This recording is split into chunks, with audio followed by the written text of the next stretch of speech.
오늘 말씀을 함께 나누려고 하는데 요한복음의 말씀 자막으로 나가시나요? 3장 3절. 우리 같이 한 목소리로 같이 읽어보도록 하겠습니다. 요한복음 3장 3절 시작. 예수께서 대답하여 이르시되 진실로 진실로 내게 이르노니 사람이 거듭나지 아니하면 하나님의 나라를 볼 수 없느니라.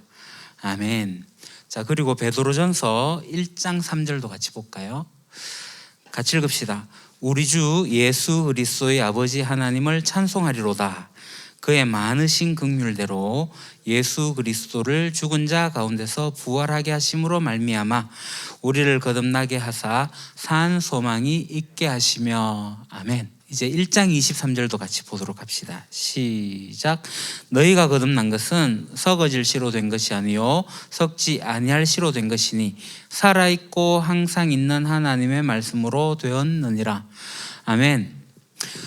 우리가 살고 있는 이 세상을 보면 참 신비가 가득하다, 경이롭기까지 하다라는 생각이 듭니다. 특히 이렇게 이제 2월달이 접어들고 이렇게 3월달로 넘어가는 과정 속에서 겨우내 움츠러 있던 나무, 식물들이 마치 죽은 것 같이 있었는데 어느 순간 새싹이 피고 꽃이 돋아나는 것을 보게 돼요. 지금 2월달에 피는 꽃 대표적인 게 뭐가 있을까요? 지금 남쪽에서 막 피어오는데 빨갛게, 모르구나. 동백꽃이 지금 막 피죠. 이제 3월달 되면은 노란 개나리가 이제 필 거고, 그죠? 그리고 우리 경주에 유명한 벚꽃도 이렇게 4월달 되면 피게 될 거고, 이제 라일락도 피게 될 거고, 이제 5월달에 장미도 이렇게 피게 될 거고, 이렇게 이제 계절이 변화되면서 식물의 변화를 보면 참 신비롭다. 어떻게 저렇게 될까라는 경이로움까지 느끼게 됩니다.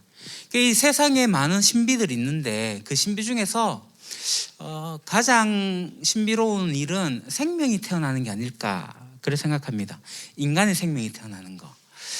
우리가 태어났으니까 여기 있고요. 지금 보니까 이제 벌써 아이를 낳으신 분도 계신데, 저처럼 이제 결혼해가지고 곧 아이를 낳으실 분도 계시고요. 한 아이가 태어나가지고 그 아이가 태어나는 신비로움 여러분 아시죠? 과학적으로는 우리가 알아요. 정자와 난자가 합쳐져서 자궁 안에서 착상했다가 한 9개월 반 정도 지나고 나면은 이제 생명으로서 이렇게 나오는 것을 우리가 과학적으로 보지만, 아무리 과학이 잘 설명한다 해도 생명의 신비로움은 이루 말할 수 없는 것 같아요. 그 아이를 가슴으로 품어본 아빠나, 아니 그 아이를 몸으로 낳은 엄마는 정말 경이로움과 신비로움을 가지고 있을 것 같아요. 이 생명의 신비는 그렇게 놀라운 겁니다. 그래, 이런 육적인 생명의 신비도 굉장히 놀랍지만 한 가지 더 중요한, 정말 제가 중요하다고 생각하는 신비로움이 있어요. 그게 뭐냐면 우리의 영적으로 태어나는 거예요. 영적인 태어남. 이거는 정말 신비로운 것 중에 신비로움이라고 생각합니다. 우리가 하나님을 만나가지고 새로운 생명을 얻게 되었다, 이것을 성경에서 뭐라고 이야기하냐면, 뭐라고 이야기할까요? 오늘 세 본문 읽었는데 세 본문에 계속 공통되는 단어가 있었어요. 모르겠어요. 거듭난다라는 거예요. 거듭난다. 들어보셨죠? 영어로 born again. 한자로 보면 중생한다.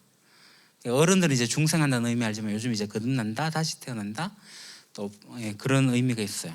자, 요한복음 우리가 3장 3절을 아까 읽어봤는데, 요한복음 3장에 보면 유대인의 니고데모라는 지도자가 예수님을 찾아와 가지고 이제 이야기하는 도중에 예수님이 그런 이야기를 하세요. 뭐라고 얘기하죠?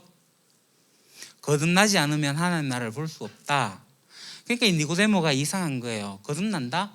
내가 엄마 모태에 다시 들어갔다가 다시 태어나야 되는 거냐? 이렇게 물어요. 여러분, 거듭난다가 무슨 뜻일까요? 다시 모태에 들어갔다 다시 태어나는 게 거듭나는 걸까요? 그런 사람 아무도 없어요. 거듭난다는 건 뭘까? 베드로전서 1장 3절에 뭐라고 했죠? 우리가 거듭나서 무엇을 가지게 되었다? 산 소망을 가지게 되었다, 이렇게 이야기를 하고 있거든요.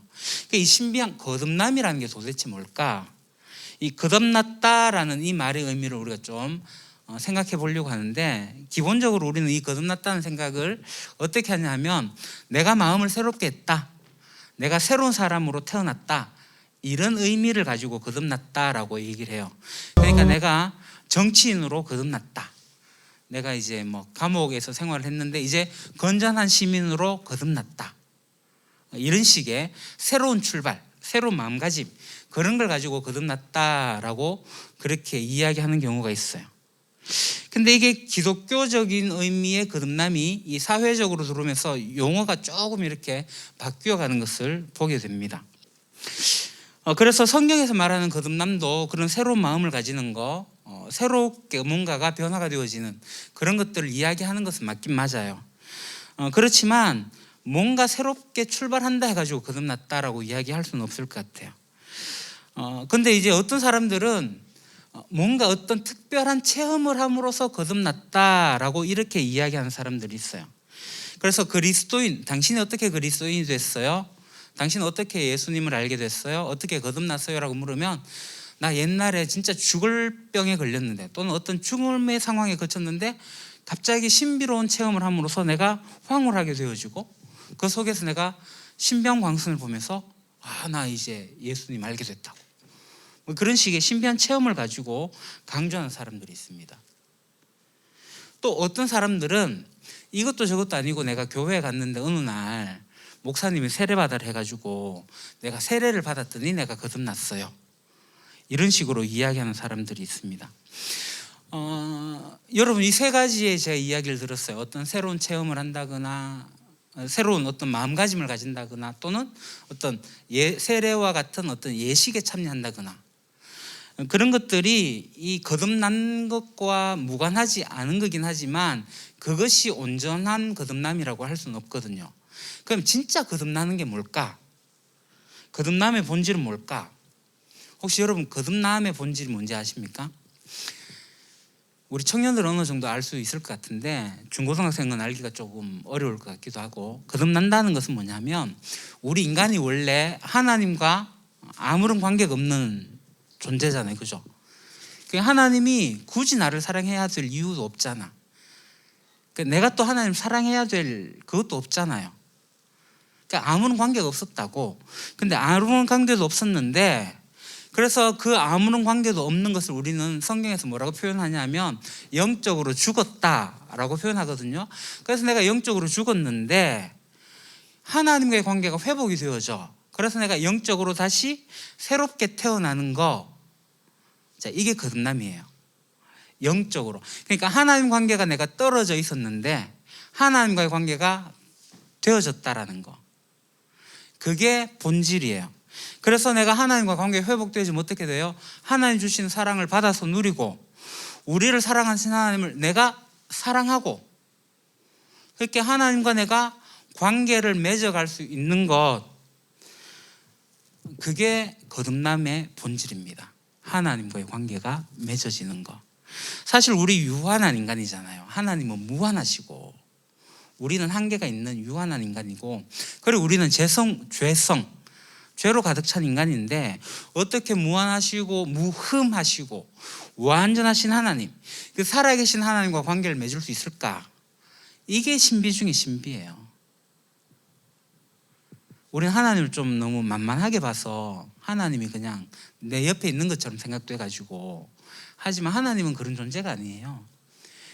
우주보다도 더 큰, 우주를 창조하신 하나님인데 그 큰 하나님, 그러니까 우주에서 보면은 진짜 인간은 먼지만도 못하거든요. 진짜 작거든요. 우주의 크기를 한번 보셨어요? 유튜브 보면은 나오잖아요. 행성의 크기, 우주의 크기, 엄청나게 큰 그 우주에 은하계가 진짜 점으로 표현된다니까요.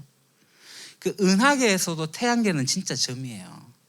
태양은 보일까 말까 돼요.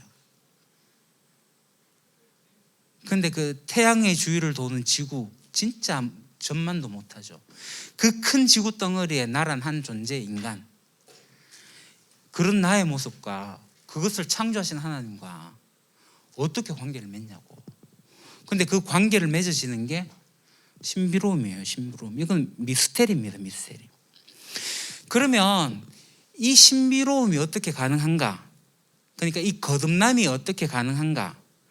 이것은 우리 인간이 할 수 있는 일이 아니에요. 거듭나다는 단어가 이제 원어로 해석하게 되면은 위로부터 오다 또는 다시 태어나다 그런 의미가 있어요. 그러니까 하나님께서 우리를 거듭나게 하셔서 우리가 거듭날 수가 있어요. 그러니까 우리가 거듭나려고 애쓴다 해갖고 거듭나지는 게 아니라 오로지 하나님께서 우리를 거듭나게 해주셔야지만 우리가 거듭날 수가 있다라는 겁니다. 그러니까 우리를 거듭나게 하시는 것은 하나님의 온전한 은혜고 하나님의 축복이에요. 자, 그래서 베드로전서는 이렇게 1장 3절 한번 띄워주실래요? 이렇게 설명합니다. 그의 많으신 긍휼대로 예수 그리스도를 죽은 자 가운데서 부활하게 하심으로 우리가 거듭났다. 자, 이해되세요? 이게 이제 두 페이지에 나눠져 갖고 우리가 한눈에 볼 수 없어 그런데 어떻게 된다고요? 예수님을 죽은 자 가운데서 두셨다가 부활하시게 하심으로 말미암아서 내가 거듭났다라는 겁니다. 다시 말하자면 우리의 거듭남은 내가 어떤 결단을 한다거나 내가 어떤 체험을 한다거나 어떤 예식에 참여해가지고 얻어지는 게 아니라는 거예요. 어떻게 거듭난다고요? 하나님께서 우리 인간을 위해 사신 놀라운 은혜, 그 구원의 역사, 예수 그리스도를 죽으시고 부활하게 하심으로 말미암아 거듭나게 했다는 거예요. 이 놀라운 소식이 어디에 있다고요? 성경에 있어요. 성경에. 성경을 보지 않으면 이 거듭남의 놀라운 비밀을 알 수가 없습니다. 뭐로 되어 있다고요? 거듭남은 항상 있는 하나님의 말씀으로 되어 있다. 살아있고 항상 있는 하나님 말씀으로 거듭났다. 그래서 거듭난 사람들이 가지고 있는 세 가지 특징이 있어요. 이 중에 계신 분들 중에는 거듭나신 분들도 있고 거듭나지 않은 분들도 있을 거라고 생각을 해요. 그리고 영상으로 보고 있는 분들 중에서도 내가 거듭났다라고 생각하시는 분도 있을 거고 나 아직까지 아닌 것 같아요 라고 생각하시는 분들이 있을 것 같은데 오늘 잘 들어보시고 내가 진짜 거듭났는지 안 거듭났는지 한번 체크해 보시기 바래요. 자, 하나님의 말씀, 그러니까 예수님이 죽으시고 부활하셨다라는 이 성경의 말씀, 그 사실이 우리를 거듭나게 했다라는 이 말의 의미가 뭔가? 이것은 우리를 거듭나게 하시는 유일한 이유가 뭐냐 하면 내가 그렇게 하겠다라고 한 하나님의 약속이 있어요. 그 약속이 성경에 있고 그 성경의 말씀에 우리를 거듭나게 하겠다는 하나님의 약속이 있는 거예요. 그러니까 우리가 거듭나는 유일한 이유는 하나님께서 자신의 아들, 아니 당신께서 직접 이 땅에 오셔가지고 희생하셔가지고 우리가 죽어야 되는데 우리 대신에 십자가에 대신 죽게 하심으로써 우리가 갖고 있는 모든 죄의 문제, 심판의 문제를 해결하시고 그래서 우리가 진짜 그 예수 그리스도를 받아들이면 주인으로 믿으면 의지하면 우리를 구원하시겠다 하나님이 약속하셨어요. 믿으면 구원하시겠다. 주 예수 그리스도를 믿으라. 영접하는 자 곧 그 이름을 믿는 자들에게는 약속하셨다고요. 성경이. 성경은 약속의 책이거든요. 약속을 두 개로 나눴어요. 옛날 약속, 구약, 새로운 약속, 신약. 성경은 약속의 책인데 하나님 약속이 그게 있어요. 예수 믿으면 구원받는다, 거듭난다 라고 얘기를 하는 거예요. 그러니까 우리가 거듭난지를 체크하는 가장 첫 번째 뭐냐면 그 믿음이 있느냐라는 거예요. 믿음. 거듭난 자들의 가장 첫 번째 특징은 믿음입니다. 그러니까 믿음은 자, 내가 믿고 싶어서 믿는 게 아니라 하나님이 하신 일을 받아들이는 걸 믿음이라고 해요. 다시 말씀드릴게요. 하나님이 하신 일, 그러니까 성경에 기록되어진 그거를 아멘 하고 받아들이는 걸 믿음이라 그래요. 하나님 제가 배가 아픈데요. 배 낫게 해줄 것을 믿습니다면 이 믿음이 아니고 하나님 제가 한 달 뒤에 밥을 많이 먹어서 제가 아마 소화불량일 것 같은데요. 지금 제가 소화제 믿고 그때 가서 제가 배탈 안 날 거 믿습니다면 이게 믿음이냐고. 내가 감기 걸렸는데 감기약 먹어야 되는데 소화제 먹으면서 하나님 믿습니다 하면 이게 낫는 거냐고. 아니요, 있는 그대로 받아들이면 돼요. 하나님이 하신 일을 받아들이는 것을 믿음이라고 하는 겁니다. 성경에 기록된 그 내용을 내가 아멘 하고 받아들이면 그게 믿음이에요. 그러니까 하나님이 우리를 위해 하신 일들이 성경에 기록되어져 있는데 그 하나님 하신 일들을 받아들이는 거 믿음입니다. 그런데 여기서 이제 우리가 믿음을 이야기할 때 중요한 게 있는데 그게 뭐냐면 믿음의 내용이에요. 하나님이 우리를 위해서 행하신 일 4가지로 제가 간단하게 설명할 텐데 잘 들어보십시오. 첫 번째는 뭐냐면 하나님께서 온 세상, 온 우주 그리고 나를 창조하셨다. 그래서 주인이시다. 하나님이 세상 만물의 주인이시다라는 첫 번째, 이걸 우리가 믿음으로 받아들여야 돼요. 두 번째는 뭐예요? 주인이신 그 하나님을 무시하고 하나님이 이 세상의 주인인데 그 주인을 몰아내고 내가 중심이 되어가지고 하나님과의 관계가 끊어졌고 그래서 하나님의 진노를 내가 받게 되었다. 그게 죄라고 얘기를 하는 거예요. 하나님의 심판을 받게 돼 있어요. 하나님을 무시했으니까. 그래서 내가 내 인생의 주인 노릇을 하고 있으니까. 그게 죄예요, 죄. 심판을 받아요. 근데 세 번째, 이 심판을 내가 받아야 되는데 하나님이 그 아들 예수님을 보내셔가지고 대신 받게 하셨다. 그래서 우리가 하나님 앞에 설 수 있는 길을 여셨다라는 게 세 번째입니다. 네 번째, 이제 우리는 그 예수님을 내 마음에 받아들이게 될 때 하나님과의 깨어졌던 관계, 그것이 회복되어진다라는 겁니다. 이게 믿음의 내용이에요.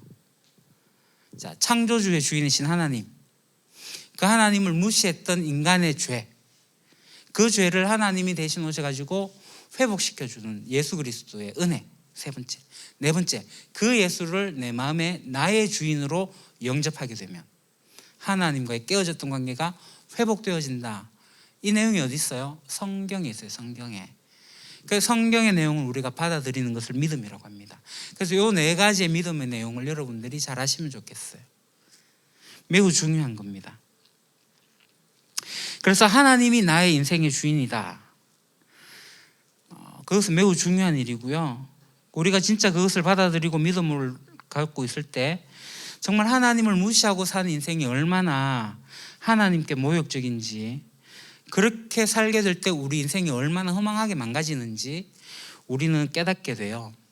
그러니까 이 세상은 하나님이 주인이긴 하지만 하나님을 주인으로 인정하지 않는 세상이잖아. 현대사회는 그래요. 오히려 하나님 자리에 뭐가 있냐면 돈이 있어. 돈이면 다야. 힘이 있으면 다야. 지금 대선이잖아요. 권력만 잡으면 다야. 뭐 저거 필요 없어. 쾌락. 나만 즐거우면 돼. 나만 불행하지 않으면 돼. 이게 주인 노릇하고 있어요, 우리 인생에. 그러다 보니까 이 세상이 망가지는 거예요. 힘 있는 자는 그럭저럭 괜찮게 살아가지만 힘 없는 자들은 눈물을 흘리고 어렵고 고통 속에서 살아가요. 어떤 사람의 쾌락으로 어떤 사람은 정말 피눈물을 흘리면서 살아가요. 이 현대사회가 하나님을 주인으로 인정하지 않으니까 생겨나는 병폐들이잖아요. 나도 그러한 세상 속에 살다가 이제 하나님을 알게 되었으니 이제 우리 죄의 심각성을 깨달았으니까, 그래서 우리가 이제 예수님이 그 돌아가신 것을 감사하고 받아들이고 우리가 예수님만을 의지하게 돼요. 그렇게 우리가 예수님을 의지하게 되면 하나님 우리를 뭐라고 불러주신다고요? 하나님의 자녀로 불러주세요. 하나님의 자녀. 그러니까 우리가 예수 그리스도를 믿게 되면 하나님의 자녀가 되는 권세를 얻게 되잖아요. 자, 영접하는 자, 곧 그 이름을 믿는 자들에게는 하나님의 자녀가 되는 권세를 주셨는데, 예수 이름을 믿는다는 게 뭐예요? 네가 전종범이야? 나 믿어. 이런 의미입니까? 너가 소원이야? 그래, 너 소원이구나. 나 믿어.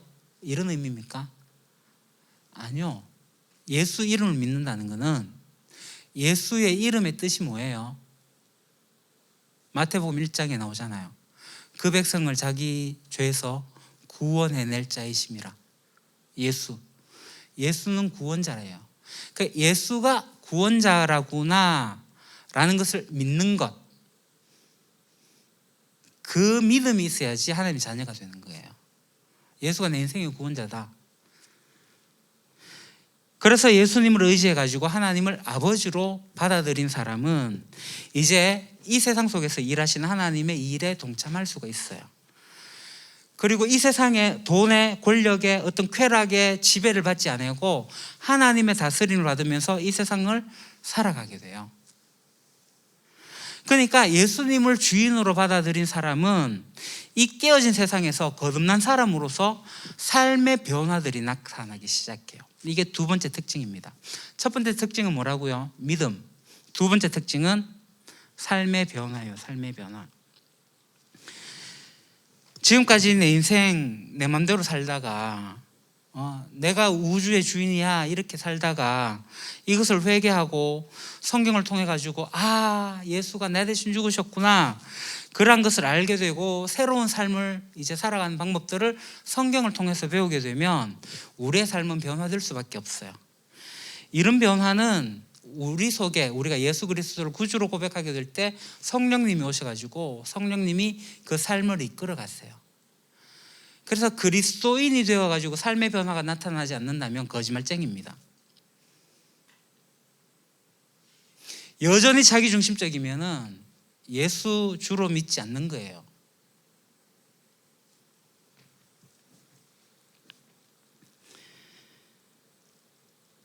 우리 안에 계신 성령님으로 인해 가지고 우리가 더 온전해져요. 물론 이 하나님 없는 이 세계관, 이 가치관에서 벗어나서 이 하나님의 방법, 하나님의 세계관을 가지고 살아가는 것, 이 하루아침에 일어나는 건 아닙니다. 그러나 전환점이 있습니다. 전환점, 터닝 포인트가 있다라는 거예요. 자기가 세상 중심이라고 이야기하던 그 속에서 아니다, 하나님이 중심이다 라고 하는 거는 천동설에서 지동설로 바뀌는 코페르니쿠스적 혁명과도 같은 거죠.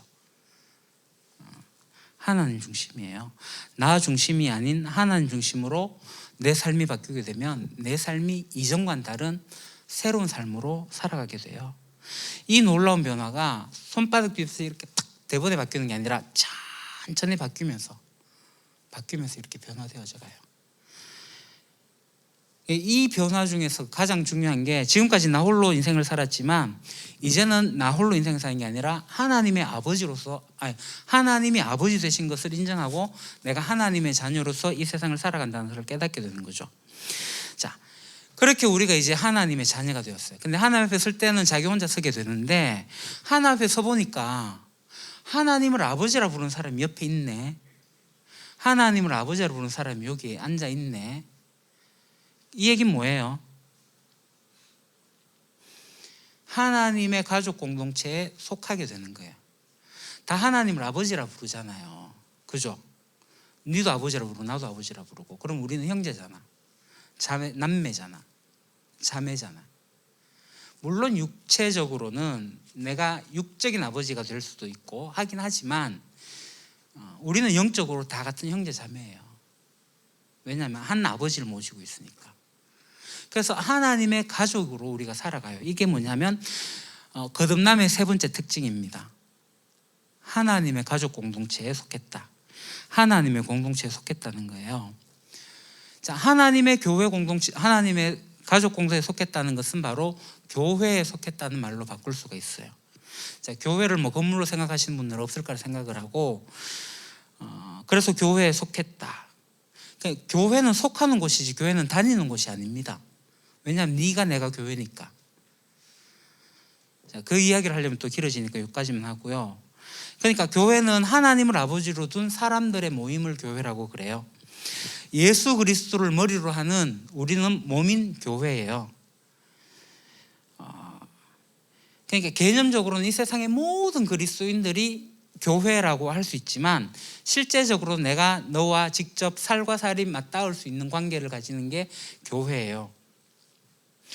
그래서 우리 그리스도인들은 모호하게 세상 모든 사람들을 사랑한다고 얘기하지 않습니다. 정말 희생하고 사랑해야 될 존재는 나와 함께하고 있는 내 옆에 있는 몇몇 사람이에요. 여러분들의 교회 공동체 속에 속해 있는 몇몇 사람들이라고요.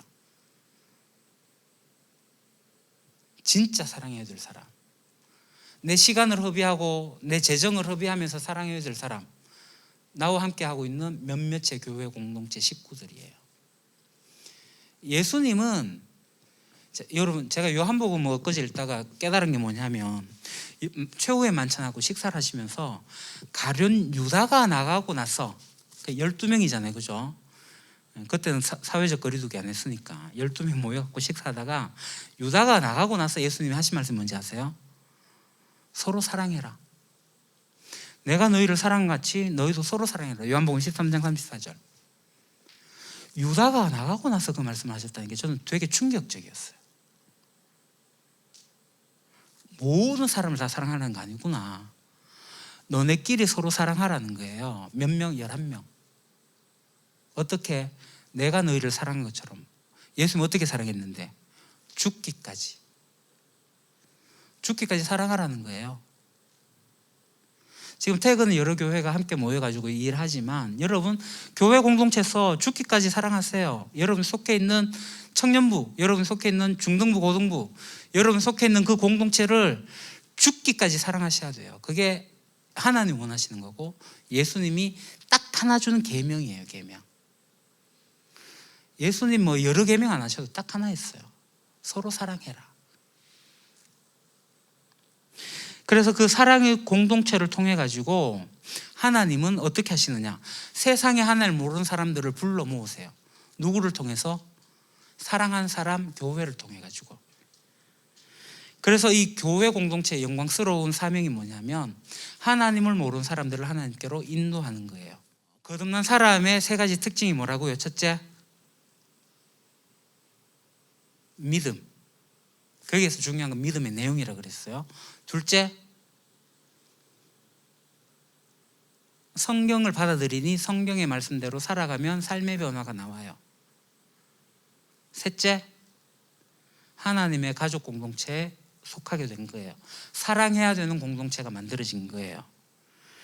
자, 이 세 가지 특징이 만약에 여러분들 가운데 나타나지 않으면 나는 거듭나지 않았다 라고 봐도 무방합니다.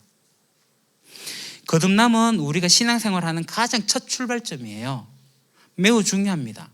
그렇기 때문에 이 출발점을 정확하게 하는 것은 두 번, 세 번 강조해도 부족함이 없습니다. 그래서 제가 오늘 여러분들에게 이거 점검하고 시작하려고 이 말씀을 들고 왔어요. 여러분 진짜 거듭났는가? 이 예배하고 있는데 이 예배가 여러분 거듭나지 않으면 하나님 뭐라고 하시는지 아세요? 성경이 뭐라고 해요? 시끄럽다. 치 아프라. 너가 필요 없다. 하나님 그런 제사 안 본대요.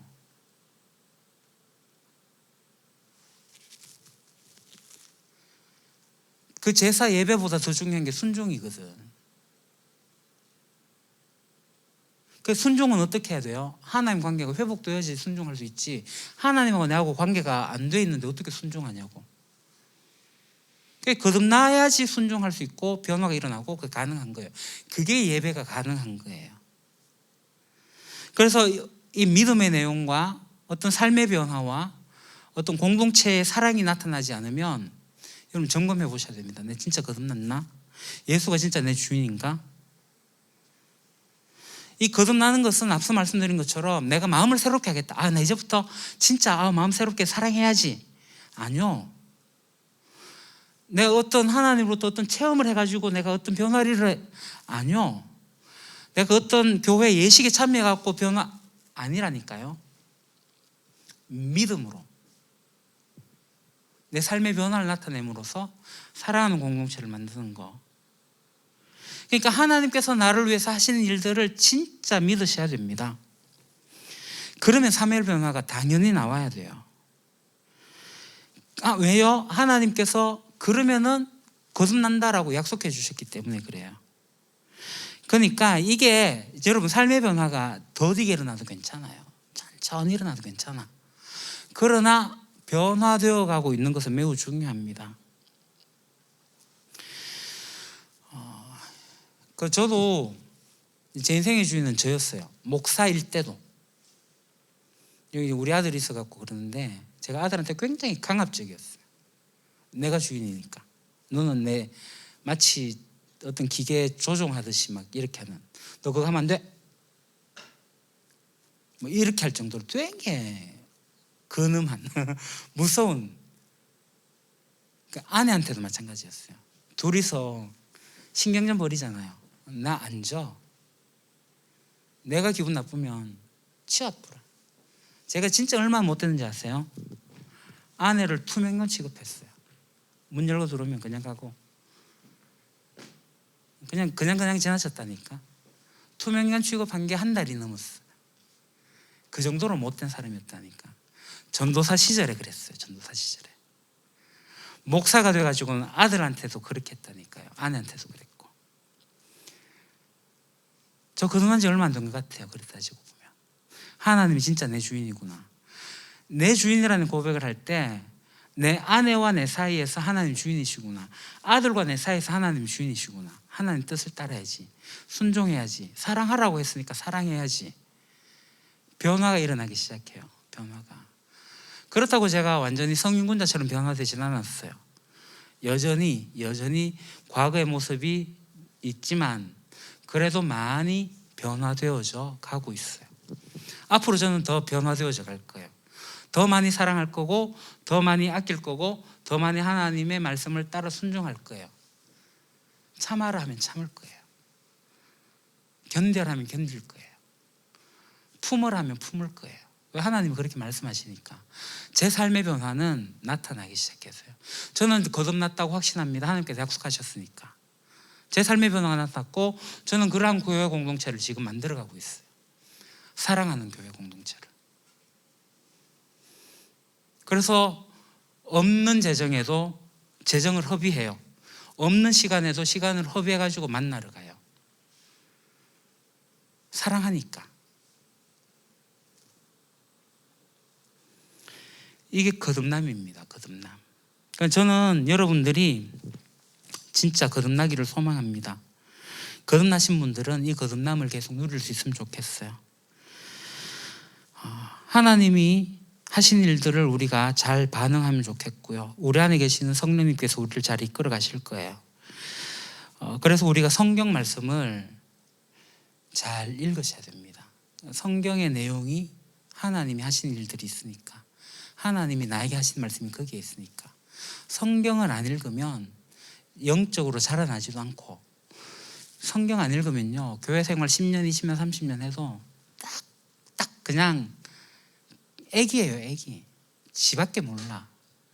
죄송합니다. 장로가 돼도요, 지밖에 몰라.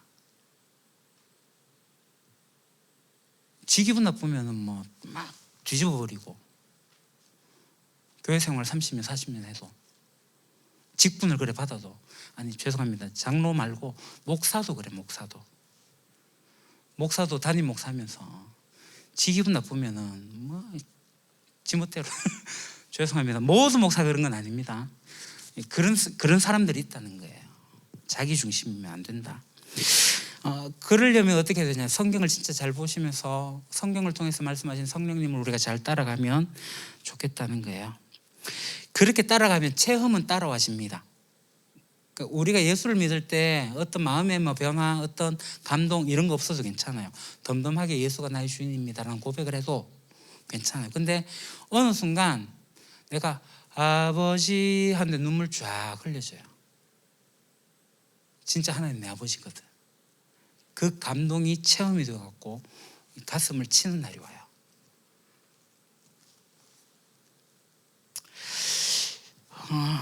그러니까 체험 너무 따르지 마시고요. 우리가 믿음의 내용을 가지고 가게 되면 체험도 오게 되고 변화도 오게 되고 가게 됩니다. 이 정도에서 마치도록 합시다. 제가 할 내용은 더 많긴 하지만 여기까지만 합시다. 거듭난 자의 3가지 특징을 다시 한 번 더 강조할게요. 뭐라고요? 첫째, 내가 요 엄지손가락부터 꽂으면 안 될 것 같아요. 여기부터 꽂을게. 첫째, 믿음. 둘째, 변화, 삶의 변화. 셋째, 공동체. 하나님의 공동체에 속했다는 거. 그러면은 내가 거듭났다는 것을 알 수가 있어요. 여러분들이 그걸 점검해보고 이 거듭남이 내게 없다면 뭐부터 해야 되느냐? 이 믿음의 내용을 다시 점검해보세요. 하나님이 진짜 내 주인이냐? 내가 하나님을 떠나고 내 인생 내 마음대로 살았는가? 이 그런 나를 위해 갖고 예수님 대신 오셨는가? 그래서 내가 그 예수를 내가 주로 영접했는가? 그래서 내가 하나님 관계가 회복되어졌다면 변화가 나타날 거고 공동체에 속했다는 걸 알게 될 거고 그것을 누리게 될 거예요. 그러한 삶을 우리는 풍성한 삶이라고 합니다. 모쪼록 저와 여러분들이 주님의 나라에 이르기까지 그러한 풍성한 삶을 누리기를 소망합니다.